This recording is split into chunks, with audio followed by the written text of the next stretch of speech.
আসসালামু আলাইকুম ওয়া রাহমাতুল্লাহি ওয়া বারাকাতুহু। সূরা আল-বাকারা আয়াত ৩৫ এর সংক্ষিপ্ত সালাফি মানহাজ অনুযায়ী তাফসীর করব ইনশাআল্লাহ।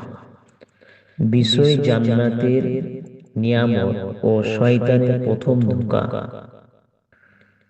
ইন্নাল হামদালিল্লাহি নাহমাদুহু ওয়া নাস্তাঈনুহু والصلاة والسلام على نبينا محمد وعلى آله وصحبه।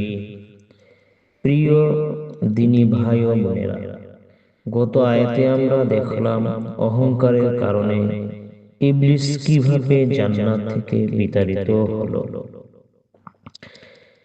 আজকের আয়াতে আল্লাহ আদম আলাইহিস সালাতু সাল্লামকে জান্নাতে থাকার নিয়ামত দিলেন, কিন্তু শয়তান চুপ করে বসে নাই।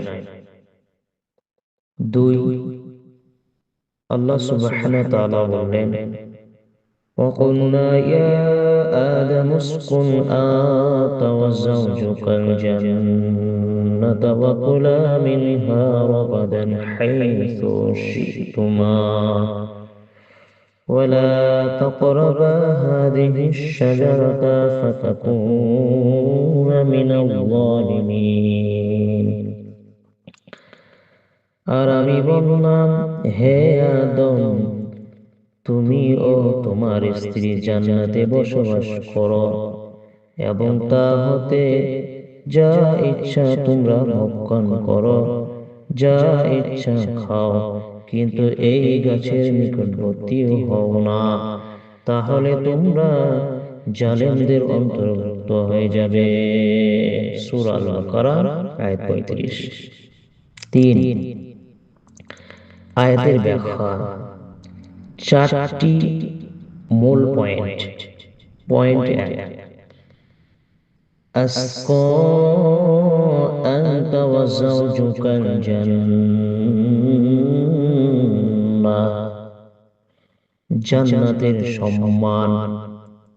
আল্লাহ আদম আলাইহিস সালাতু সাল্লামকে একা রাখেন নাই, সাথে হাওয়া আলাইহিস সালাতু সাল্লামকে সঙ্গী দিলেন আর থাকার জায়গা দিলেন জান্নাত। শিক্ষা, স্বামী স্ত্রী একসাথে থাকা, একে অপরের সঙ্গী হওয়া, এটা আল্লাহর বড় নিয়ামত। ঘরে শান্তি চাইলে স্বামী স্ত্রীর সম্পর্ক ঠিক করুন। পয়েন্ট ২, ওয়াকুলা মিনহা রাগাদা,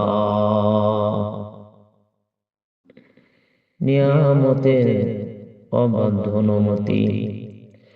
আল্লাহ বললেন, জান্নাতের সব কিছু খাও, যেখানে ইচ্ছা যাও, আরাম করো, শুধু একটা জিনিস নিষেধ। শিক্ষা, আল্লাহ আমাদেরকে ৯৯% হালাল দিয়েছেন, মাত্র ১% হারাম করেছেন। এত নিয়ামতের পরও যদি আমরা ওই ১% পেছনে ছুটি, তাহলে আমরা নাশকর। এটাও বাস্তব। বর্তমান সময়ে ৯৯% আল্লাহ হালাল জিনিস দিয়েছেন, ১% হারাম দিয়েছেন। ওই ১% হারামের পেছনে আমরা ১০০-র মধ্যে ৯০% মুসলমান ছুটে বেড়াচ্ছি। লা হাওলা ওয়ালা কুওয়াতা ইল্লা বিল্লাহ। পয়েন্ট ৩, ওয়ালা তাকরাবা হাযিহি শাজারা, পরীক্ষার গাছ। আল্লাহ নাম বললেন নাই কোন গাছ, শুধু বলেছেন কাছেও যেও না।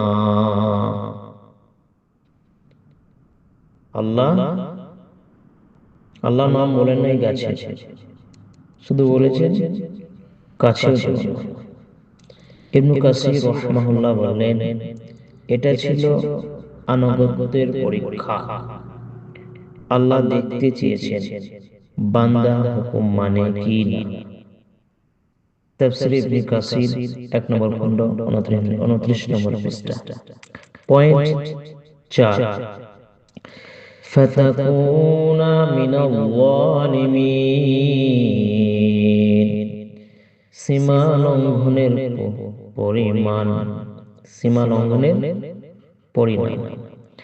আল্লাহ সতর্ক করলেন, এই গাছের কাছে গেলেই তোমরা জালেম হয়ে যাবে। জুলুম কাকে বলে? নিজের ওপর জুলুম, আল্লাহর হুকুম অমান্য করা, এটাই হচ্ছে নিজের উপরে জুলুম করা।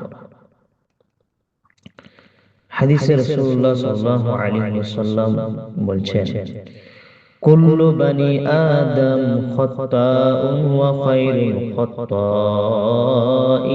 আত-তাওয়াবুন। তিরমিজি 249 নম্বর হাদিস, হাদিসটি হাসান। প্রত্যেক আদম সন্তানই ভুলকারী, আর ভুলকারীদের মধ্যে উত্তম হলো যারা তওবা করে। 4, আমাদের জীবনের জন্য 4টি শিক্ষা।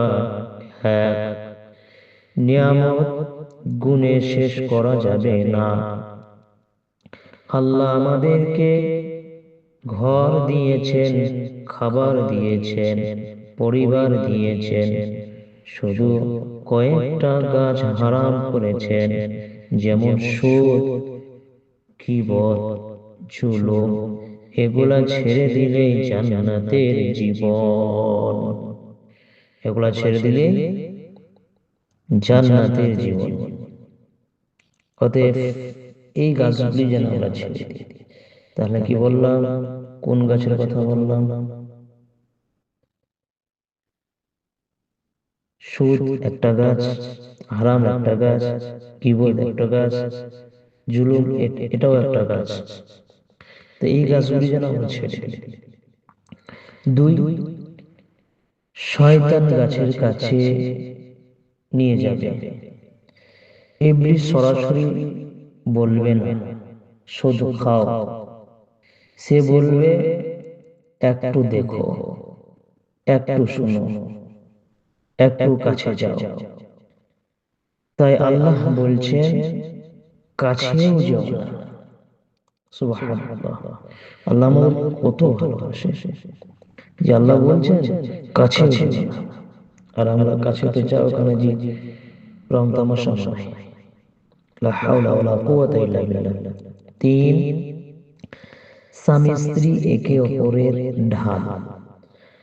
আদম আলাইহিস সালাতু সালাম এবং হাওয়া আলাইহিস সালাতু সালাম দুইজনে ভুল করেছিলেন, কিন্তু পরে দুইজনেই তওবা করেছেন।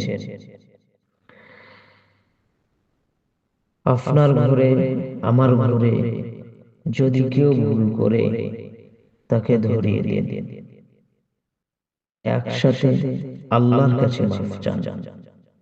4, আল্লাহর নিষেধ মানাই ইবাদত। আল্লাহর নিষেধ মানাই ইবাদত। অনেক সময় আমরা বলি এতটুকু করলে কি হয়, একটুকু করলে কি হয়।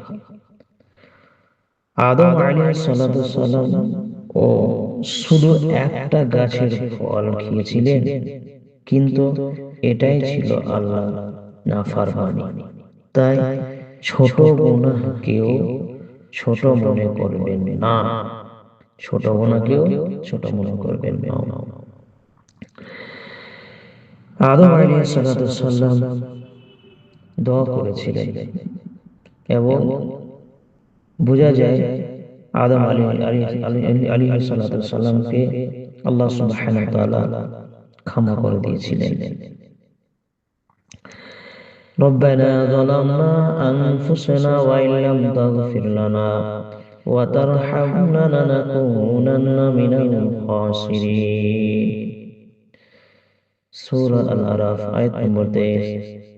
হে আমাদের রব, আমরা নিজেদের উপর জুলুম করেছি, যদি আপনি আমাদের ক্ষমা না করেন এবং দয়া না করেন, তাহলে আমরা ক্ষতিগ্রস্তদের অন্তর্ভুক্ত হয়ে যাব। আল্লাহর কাছে এইভাবে দোয়া করেছিলেন। আল্লাহ সুবহানাহু ওয়া তাআলা তাদের দুজনকে ক্ষমা করে দিয়েছিলেন।